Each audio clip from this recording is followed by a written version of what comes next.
This is the video you've all been waiting for. I give you a tour of the KB9VBR ham shack, so please keep watching for more.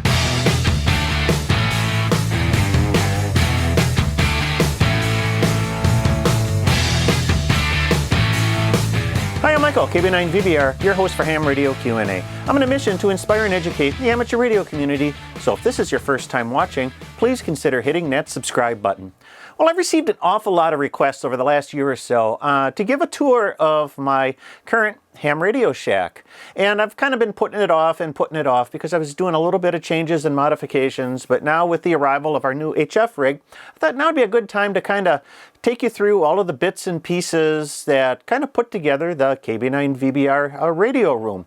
Now, I'm going to tell you that the shack here, it's not very elaborate. You know, I have invested a little bit of money in it, but you know, one thing to consider is that I've been a ham radio operator for over 20 years now. So it hasn't been, you know, I didn't put in a lot of money at first, but just sort of a slow accumulation of gear and items over the years. So, you know, this is what kind of happens when you sort of, you know, pick up pieces here and there and sort of assemble everything kind of in a haphazard fashion. And it's maybe in the last, you know, 2 or 3 years as I've been doing these videos that I've kind of really looked at the stuff I have and how I can kind of make it sort of the mess into a more cohesive group. So that's what I'm going to show you today. The first thing that I'm really going to talk about, and it's the biggest question that I always receive, is where did I receive this desk? Well, this is, as the little sticker kind of tells you, it's an Edsel service desk. It's at counter height, so I sit at it with a little bit taller chair. Formica top. It's got the electronics riser with some outlets here. Those outlets aren't very heavy duty because it's just plugged into the wall. So I just use these really for plugging in desktop chargers, accessory lights, little odds and ends that I need to plug something in. I'm not going to run anything high current through that because it's not really rated for it. The desk I bought used. I got it surplus. My wife works for a company that provides software and services to the financial industry. And at one time, they used to service cash registers, electronic check processing equipment, things like that. And this was in their service department. Well, they closed that department a few years back, and I was able to pick up this desk and the riser surplus for something like $75. You can find these desks online. Global Industrial has them. I've seen them on Amazon too. I'll put some links in the video description if you're interested in something like that. But that's where the desk came from. I bought it surplus, and it works perfect. Works perfect for me. The equipment, they're sitting on little cupboard organizers. I found these in TJ Maxx.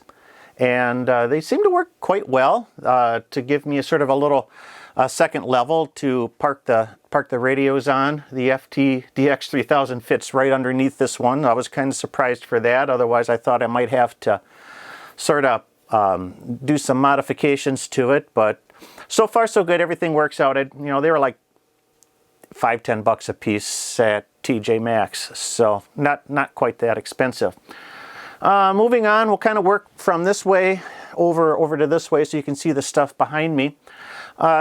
Computers. This is an old HP desktop computer I bought surplus. Yeah, I buy a lot of things used in surplus. It's about 10 years old.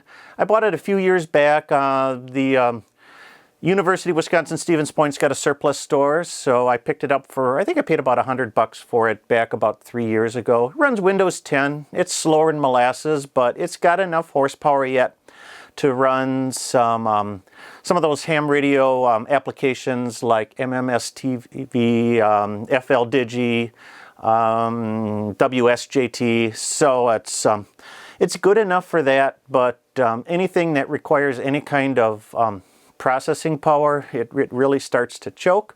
So I'm going to replace this probably this year sometime. I'm thinking either if I can find another all-in-one. These all-in-ones kind of work nice. I don't need anything real fancy. Just something with a lot of USB ports, or I might go with a laptop computer, maybe, you know, something fold up or something whatnot that I can use then, that I can take outside and use for live streams. I got a super cheap the cheapest Windows 10 notebook that I can find that I use out in the field for logging and whatnot. So it's I don't really need anything real powerful, but just so that's next on the list of upgrades. Radio wise, here we have the Yaesu FTDX 3000. Now, like I said, I bought this about a month ago. It replaced a Icom Ic 718 that I had sitting here for close to 20 years. The Icom was my first HF rig, and I used it for like 18, 19 years, and it's time for an upgrade. So was thinking about the 7300, but I wanted to take just a little bit more of a stretch from that, and went with the radio that still had that traditional triple conversion super heterodyne receiver, and I'm glad I did that. I really enjoy this radio a lot.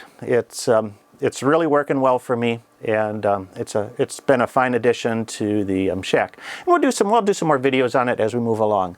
For tuner, I got the LDG AT200 Pro auto tuner. Bought it used. You can ask Joe about that story. He's not, but I did bought it used at a club auction a few years back. Works really well. Prior to that, I had an MFJ 945C manual tuner. I like the manual tuner. You know, it worked really well for me. Switching to the auto tuner is just a new level of convenience, but I'm just as proficient on the manual tuner as I am with the auto tuner. Sitting above it, this is an AEA PK12. It's not hooked up to anything right now. It's kind of one of my backup TNCs that I use, so it's just a nice spot for it to sit. Moving on, we've got the Icom Ic 2800. This is a dual band VHF UHF mobile radio. So that's kind of my primary VHF UHF rig right now. I like it. It's bought it used at a ham fest a couple years back. So I've had other rigs here in this spot. A Kenwood, what is that? The 707, the G707G was I've used previous to that. I've had a Kenwood V7A. I love that Kenwood V7A a lot, but it had that blue LCD screen that started to pixelate, and you couldn't read anything on it. So let's see if I can pick up another nice, you know, if I was going to replace this one, I might find something that's, you know, maybe got one of the digital modes. So I got digital down here. This one's just analog only. Next to it is my backup rig. That's the Retevis RT95. I did a review on that maybe about I guess it was a year or 2 years ago. When I do Skywarn activations, I'm usually net control. I will have two channels on this one, the VHF and the UHF. I might want a second VHF channel, so this one will get pressed into service for that, so I can monitor 3 channels at the same time. Makes it a little bit crazy, but still, sometimes you got to do that when you're running storm spotters.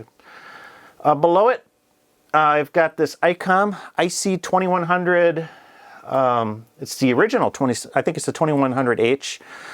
Bought this 21 years ago. This is my first mobile transceiver, so I've had it a very long time. The thing is still ticking, still plugging away. Used it in the car for many years until I switched to a dual band, and et cetera, et cetera. So I like this Icom. These old Icom 2100s are bulletproof. I think I've actually got 2 of them, because I bought one for my car, and then a year later I bought one for the wife's van at the time, and so I've been really happy with that radio.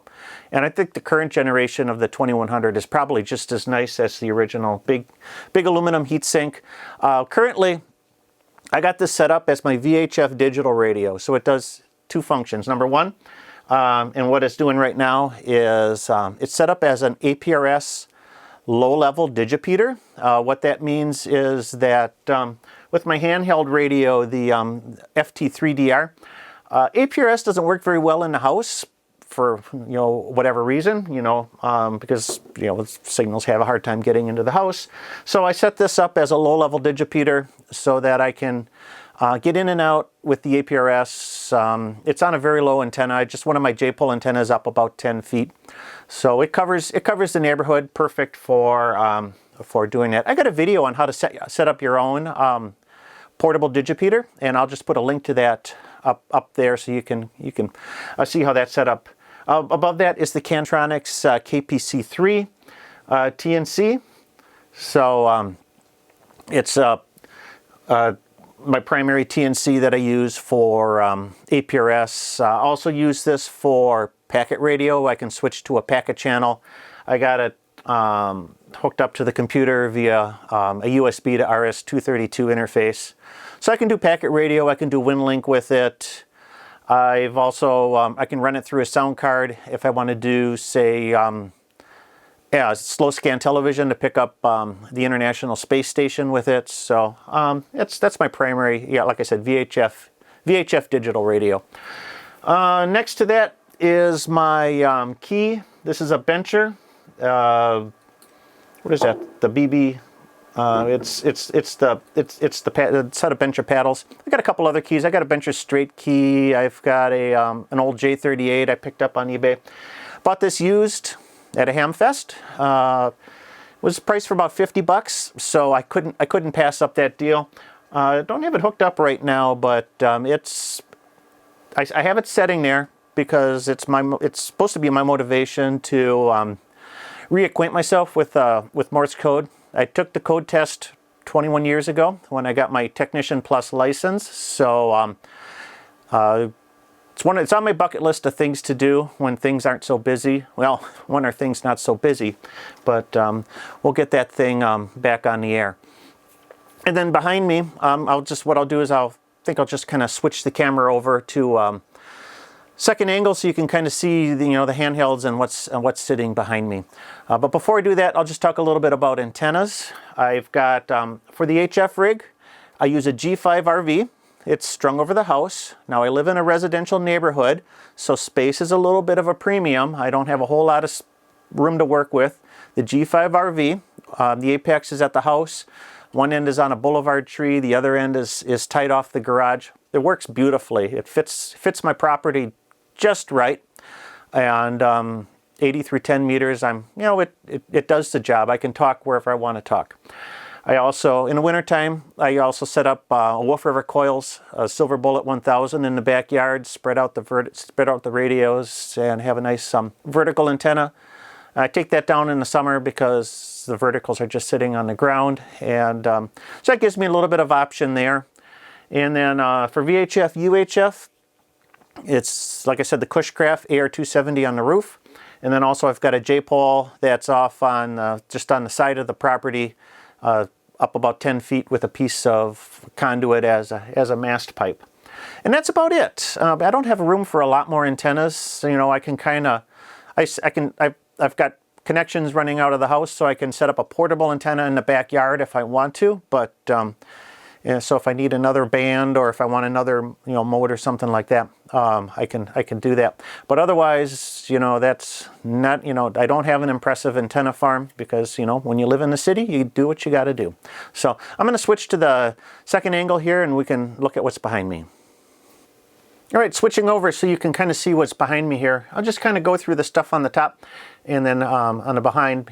Over here I got just a couple of containers that hold connectors and other odds and ends. These I use for when I'm building my antennas, the J-pole antennas, so that just kind of holds that stock.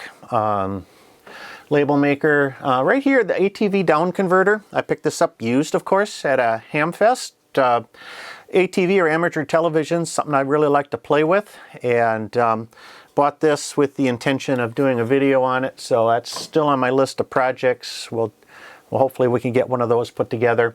This is a Kenwood Tm 281. I bought this, I didn't buy it, I won it at a Hamfest many years back. Not currently using it, so it kind of sits as a second backup. I've had it in the car, I've had it on the bench. I've used it portable, but So it's a really nice radio. I like the 281's a really nice rig. It's got a front firing speaker, so it's really quite loud. I think it does 70 watts of power too. Good rig. Below that is a Cantronics cam. This is an all-mode TNC. Oh, back in the early 2000s, I was buying up TNCs whenever I saw them cheap at ham fests, and I picked up this cam with the intention of doing RTTY with it, radio teletype. But now with everything, all of the digital modes being run off the computer is so much easier. It just kind of sits here. So one of these days I'll find a use for it. But I got that. This is a Motorola speaker. It's definitely used. I picked this up out of a bargain bin many years ago. I cleaned it up, put a new cord on it so I can plug it into any of the radios. Nice loud audio. So if I need a lot of sound, you know, coming out of a transceiver, I'll plug that in, and boy, you can hear that. You can really hear that radio. Let's see. This is a Drake. It's a TR33C. This is a 2-meter portable unit from mid-70s vintage. I picked this up at a ham radio auction. I think I paid $1 for it. Crystal controlled, 12 channels. And what really turned me on with this is that it has all these dymo labels all over the sides. So on one side they've got all of the frequencies, all of the crystals for all of the channels, repeater pairs, and then on the other side phone numbers for police, fire, highway patrol, ambulance, emergency manager. So evidently the person that owned this was using it for Aries Racy's use. Look at even antenna connector in the back. This thing's really sweet. I don't know, maybe one day if I can find some crystals, I'll make it work. But it's more of a conversation piece right now. License plate, my call sign on it. This is from an old vehicle. So it's an extra plate. My current vehicle I re-registered with my ham plates, and they gave me a new set. So the old one just kind of sits down here. Behind it, just a toolbox with tools for little electronic projects, things like micro screwdrivers, pliers, forceps, solder, crimpers, wire cutters, things like that. I just keep in that toolbox so they're all nice and convenient. HTs. This is my primary HT is the Yaesu FT3DR. This portable replaced my old primary HT, which was the Yaesu VX8R. I've had this for at least 12 years, and so I really like this family of HTs because it's got the built-in APRS. So that's the reason why I went for the VX8R, because I was using it on my bicycle, and then upgraded to the FT3DR. Drop-in charger, spare batteries. You know, a really neat thing is that the FT3 accessories and charger all work with the VX8. I thought that was really, that's what really sold it for me. So I can use my new batteries and my drop-in charger with my old HT. I like that a lot. Other handhelds, this is an interesting one that people always ask me about. This is a Kenwood Tk 5210. This is VHF with analog and P25 digital.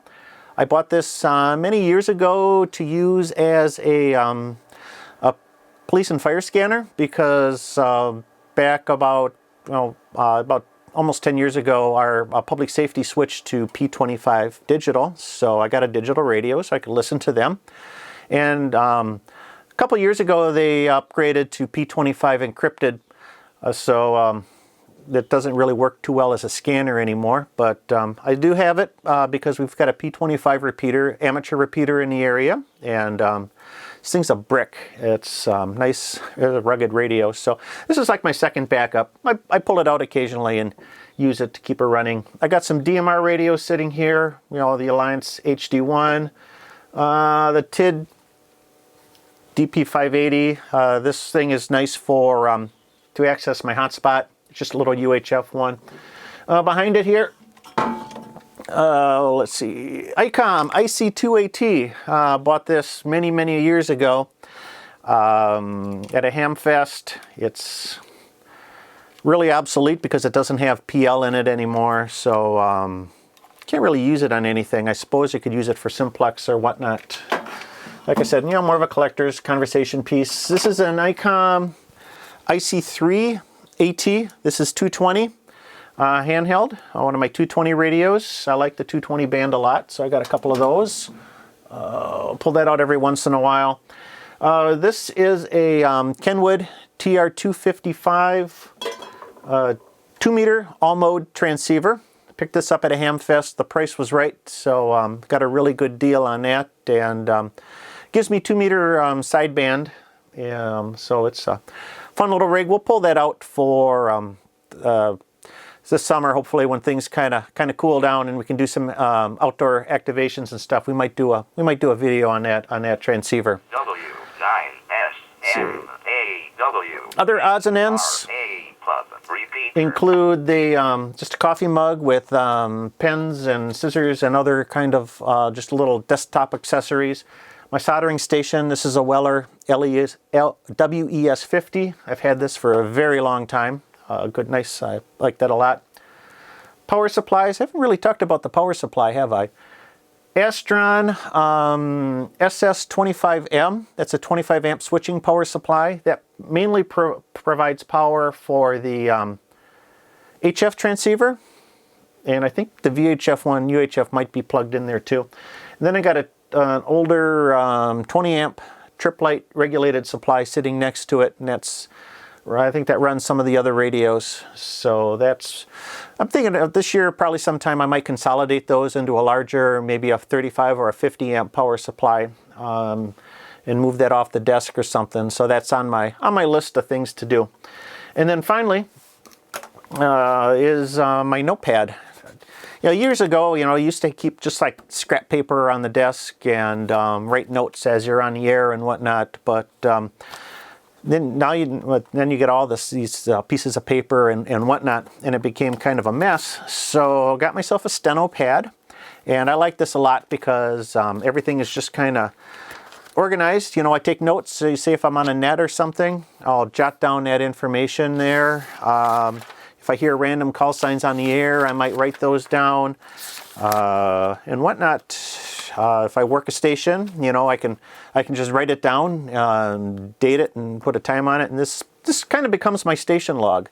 So I can go back and look at past information in my Steno book here. I'm not really much for using a computer for logging except for contests. So this is really how I kind of log things. Well, thanks for watching. Do you have any questions or comments about the shack? Be sure to leave them in the comments below. I'll throw some links in the video description for more information on some of the things I talked about. And also, you know, for more articles and information, past videos or whatnot, be sure to check out my blog at www.jpole-antenna.com. Your support of this channel drives production of future videos, so if you like this video, give me that big thumbs up. I really appreciate that. And also, don't forget to hit that subscribe button if you haven't already done so. Pressing subscribe is your way to be notified when future videos are released. Well, that's it for this time. I'm Michael, KB9VBR. Have a great day, and 73.